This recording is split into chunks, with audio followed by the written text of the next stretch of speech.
this as well. That's just one area of northwest Dallas. We've also seen the same, as we have been reporting most of this evening, also along the northeast corridor.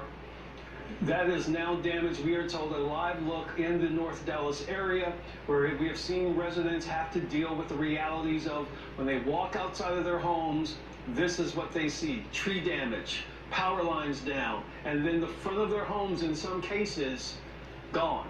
This gentleman was talking a little bit earlier with one of our photojournalists. He and his family are fine, we are told, but throughout that neighborhood, first responders obviously there checking on everybody because there's no power in most of these neighborhoods that are directly impacted.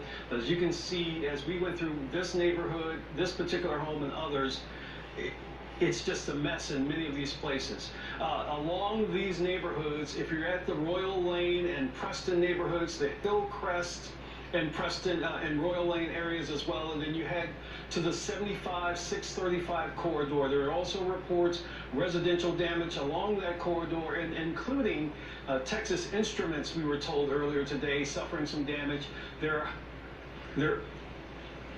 Richardson, we understand there's trouble and concern in the Richardson area as well. Manuel Villela, another one of our photojournalists, on the line with us now. Where specifically, Manuel, are you right now? I on the 1100 block of South Bowser Street and the corner of Buckingham. In the neighborhood just north of Buckingham, the neighborhood has been hit hard. Several houses have been torn apart, ripped open. Houses, the rooftops are on top of other people's houses. We have the smell of gas. When I was walking in there, I had the smell of gas, strong odor. Power lines are everywhere, are down. Everywhere down. There's no power out here at all. And tons of cable everywhere running across the place. Neighbors are out. They're out in the neighborhood. Everybody seems to be fine, but they are shaken. They are shaken and just grabbing what they can and are just standing in the middle of the street trying to wait for responders to get here. We've had some first responders here, just minimal though, trying to move a tree that has crossed over onto Bowser in order to get in to help out the people there. Again, that is at Bowser and Buckingham. If you folks are familiar with that sector of Richardson, our photojournalist Manuel Villela reporting extensive damage in that residential area. Manuel, I know you live in there. What's the high school in that area? Berkner High School is that's right. The closest area here. I'm sorry, Berkner High School is the closest area here to this location. I myself, with my family, kind of rode out the same storm. We're just north of this area by about a mile and a half, 2 miles, and it got pretty hairy. We were in the closet ourselves, riding out this storm, and we could hear the kind of claps of thunder that were just different, and you could hear a small roar.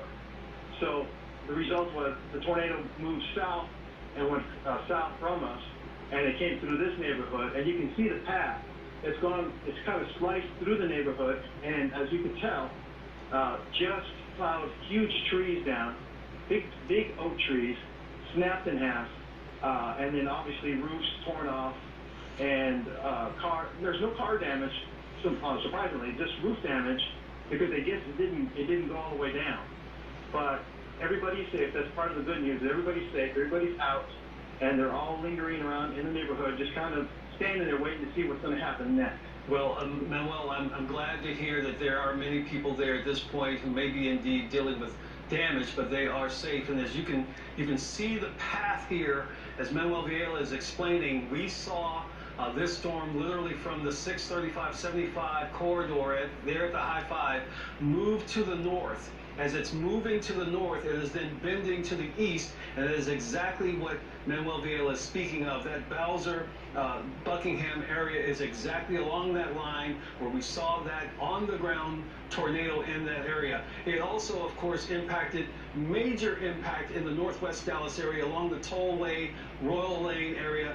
Jay Johnson, another photojournalist, has been out at that location in that area as well. He's got an update for us.